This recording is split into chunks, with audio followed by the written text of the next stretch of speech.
खुलुमबाय बे समाव बडोलेण्ड इंखं टेलिभिजननि स्टुडिय'आव आं मिथिका नार्जारी दिनैनि गाहाय रादाबफ्राव दङ। आसामनि साहाया 200 बोसोर जाबाय। गुवाहाटी टी एक्शन बायार्स एसोसिएशना साहा सान खुंदों। बिजनी मंगलियानाव दान्दिसेल' हानाय अखाजों बज्र गावजानानै सासेनि जिउ खहा। नबकुमार दले आरो डक्टर सोरां ब्रह्ममोना आसाम फुटबल एसोसिएशननि आफादगिरि आरो गाहाय नेहाथारि सायख'जाबाय।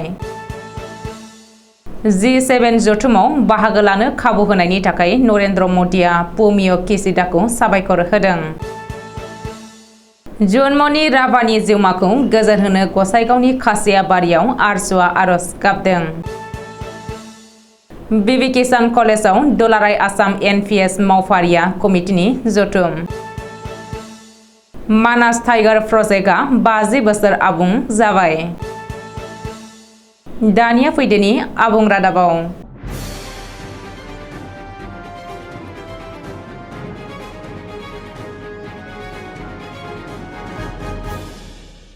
बुहुमनि गेजेरावनो आसामनि साहाया गोबां अनसायजानाय। आथिखालाव गुवाहाटी टी एक्शन बायार्स एसोसिएशना इन्टारनेशनेल टी डेखौ लोब्बा लाखिनानै रबिबारखालि 21 मेआव साहा सान खुंदों। आसामनि साहाया आथिखालाव 200 बोसोर जाबाय। बेनि खुसियाव गुवाहाटी टी एक्शन बायार्स एसोसिएशना रायजो राजानो मोजां क्वालिटिनि CTC अर्थ'डक्स ग्रीन टी बायदि साहा पातखौ ओरैनो राननानै होदों। मख'नो गोनांदि 2019 मायथाइयाव राष्ट्रसंघनि जेनेरेल एसेम्ब्लिया 21 मेखौ बोसोरफ्रोमबो मुलुग साहा सान फालिनो थाखाय फोसावदोंमोन। बे खाबुआवनो गुवाहाटी टी एक्शन बायार्स एसोसिएशननि नेहाथारि दिनेश बिहानिया फोरमायदों दि आसामनि साहाया आथिखालाव 200 बोसोर जाबाय आरो बियो जोबोद खुसिनि बाथ्रा। दिनैनि बे मुलुगनां साहा सान फालिनायखौ आसाम टी बर्डनि आगु मासिगिरि PK बेजबरुवाया बेखेवनानै होदों। जोनोमनि उनाव थैयो बेखौ बयबो मिथिखायो, नाथाय सोर माब्ला थैगोन बेखौ रावबो मिथिया। चिरां जिल्लानि बिजनी महकुमा मंगलियान ओनसोलनि गयबारि गामियाव रबिबारखालि सानजौफु समाव दान्दिसेल' हालांनाय अखा हानायजों लोगोसे बज्र एबा सारअन्थाइ गावनायजों 40 बोसोर बैसोनि लिरथुम एबा बेंगा बसुमतारिया हरखाबै रुंसारि जायो। गेजेर बैसो समाव अबथिरायै लिरथुम बसुमतारिनि रुंसारि जानायाव गोबाङानो दुखु मोननाय फोरमायदों। आसाम फुटबल एसोसिएशननि गोजाम मावफुं आफादखौ सिफायनानै सनिबारखालि गोदान मावफुं आफादखौ दाफिननाय जायो। बे गोदान मावफुं आफादाव गासै सा 37 सोद्रोमाजों आबुं जायो। गोदान आफादनि आफादगिरि महरै सायख'जायो नबकुमार दलेआ। लेङाइ आफादगिरि महरै देबजित दत्त, शान्तानु पुजारी, जितु बरदलै, अमलेन चौधुरी, मुकानन्द भट्टाचार्जी, जितेन बरठाकुर, दावबायसा बर', अबिरन्जन चौधुरी, बुद्धिराज सेट्टी आरो अजय भराली। गाहाय नेहाथारिनि बिबानखौ मोनदों डक्टर सोरां ब्रह्मआ। आखान्थि नेहाथारि महरै पंकज तेरां, हिमांशु बैस, आकाश फुकन।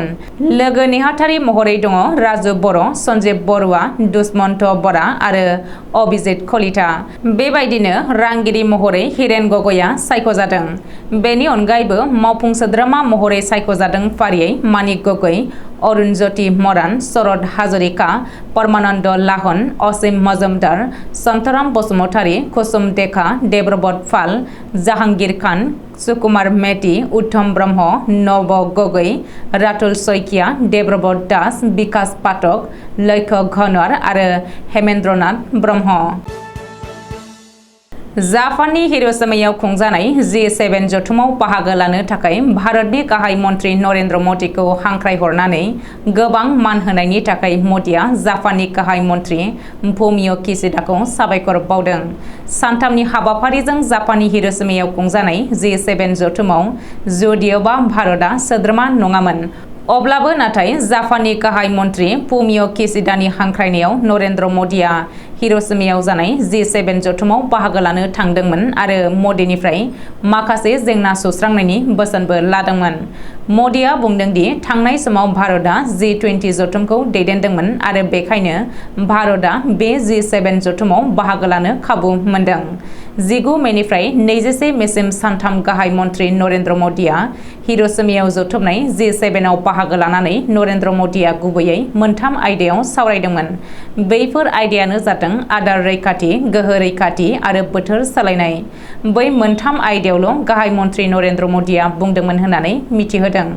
अदेबानि गासै मोनस्नि गोहोगोरा हादरफोरनि दैदेनगिरिफोरजोंबो आलादा आलादायै मोननै हादरारि सावरायदों होननानै फोरमायथिबावदों। मख'नो गोनांदि आथिखालाव G7 आव Japan, Germany, Italy, France, Canada, England आरो आमेरिका गोहोगोरा हादरफोराल' सोद्रोमा जानानै दङ। गाहाय मन्त्रि मदिखौ जापान सरकारा जोबोद जोथोन लानानै मान होनायनि थाखाय नरेन्द्र मदिया जोबोद गोजोननाय फोरमायदों। गसाइगाव महकुमानि सिङाव थानाय खासियाबारि आरसु आरो आरोगनि बानजायनायाव खासियाबारि आरसु एबा दुलाराय आसाम राभा फरायसा आफादनि मावख'आव ममबाति सावनानै जन्मनि राभानि गोजोन जिउमानि थाखाय आरज गाबो। लोगोसे गिबि मन्त्रि डक्टर हिमन्त बिश्व शर्मा आरो आसामनि पुलिस बिफाननि सामलायगिरि G.P. सिंह बिथांखौ जन्मनि राभानि बुथारनायखौ लोब्बा लानानै CBI-नो संदाननो गथायनायखाय साबायखर बावो आरो SI जन्मनि राभानि बुथारग्रा दायनिगिरिफोरखौ गोख्रों साजा होनो दाबि दैखाङो। बाक्सा जिल्लानि जालायाव थानाय बिबि किसान कलेजाव सनिबारखालि दुलाराय आसाम NPS मावफारिया कमिटि आरो बाक्सा जिल्ला NPS मावफारिया कमिटिनि मोनसे जर'खा जथुम जानानै थाङो। आफादगिरि अनिल बसुमतारीनि आफाद दैदेननायाव जालानि बिबि किसान कलेजाव दुलाराय आसाम सोरखारि NPS साख्रिआवला आफाद, बाक्सा जिल्ला आफादनि मोनसे मावसुमा मेल जानानै थाङो। बे मेलाव बाक्सा जिल्लानि सिङाव थानाय गासै मोनस्नि आन्सलिक कमिटिनि आफादगिरि आरो गाहाय नेहाथारिफ्रा गोख्रों बाहागो लानानै गाहायाव होनाय थांखिफोरखौ खौसेयाव आजावनानै लायो। थांखि आजावनाय बायदियै NPS सोरखारि साख्रिआवला बाक्सा जिल्ला कमिटिनि जथुमाखौ फैगौ जुलाइ दानाव बाक्सा आरो तामुलपुर जिल्ला मोननैजों जयै मुसलपुराव गोगोमै खुंनाय जागोन आरो बाक्सा जिल्ला NPS कमिटिनि गाहाय नेहाथारि महरै जिल्लानि मावफुंगिरि नेहाथारि बिबान लाथ'नाय फुंखा बसुमतारीखौ आबुङै बिबान होनाय जायो। लोगोसे बाक्सा जिल्लानि जानो गोनां जथुमायाव जिल्लानि सिङाव थानाय गासैबो बिफाननि NPS साख्रिआवलाफोरनिफ्राय सोद्रोमा लानानै गोख्रों मोनसे बानजाय आफाद दानाय जागोन आरो जथुमायाव रायजोआरि NPS मावफारिया कमिटि आरो हादरारि NPS मावफारिया कमिटिनि गोख्रों बिबानगिरि बिथांमोनखौ गाहाय आलासि महरै हांख्रायहरनाय जागोन होननानै मिथिहोदों। वर्ल्ड हेरिटेज एरिया हायुङारि मानास हाग्रामायाव मानास टाइगार प्रजेक्टनि बासबारि रेन्जनि बानजायनायाव दिनै हायुङारि हाग्रामानि खाथि खालानि ओनसोलनि फरायसुला फरायसुलिफोरनि गेजेराव मोनसे सावगारि बोनाय बादायलायनाय हाबाफारि लानाय जादों। मख'नो गोनांदि मानास टाइगार प्रजेक्टनि 50 बोसोर आबुं जानायजों लोब्बा लाखिनानै लाइफस्टाइल फर इनभाइरनमेन्टनि सिङाव जिउ खुंलांनायनि राहा लामा थाखुमानानै थानाय बेसेन गोसा मुवा बेसादनि सायाव खुंफुंनाय सावगारि बोनाय बादायलायनायाव हायुङारि मानास हाग्रामानि बासबारि रेन्जनि खाथि खालानि गंबा फरायसालिफोरनि गोबां फरायसुला फरायसुलिफ्रा बाहागो लादों। हायुङारि मानास हाग्रामानि बासबारि रेन्जनि खाथि खालानि फरायसालि सेन्ट जाभिर फरायसालि, बासबारि गोजौ फरायसालि, लाचित गेजेर फरायसालि, राजाबिल गुदि फरायसालि आरो हेउस जातीय बिद्यालयाव आलादा आलादा साननि 10 रिंगानिफ्राय सावगारि बोनाय बादायलायनायखौ खुंनाय जादों। थाखो 1 निफ्राय थाखो 3 सिम, थाखो 4 निफ्राय थाखो 6 सिम आरो थाखो 7 निफ्राय थाखो 10 सिम गासै मोनथाम हानजायाव खालामनानै खुंनाय जादों फरायसुला फरायसुलिफोरनि गेजेराव सावगारि बोनाय बादायलायनायखौ।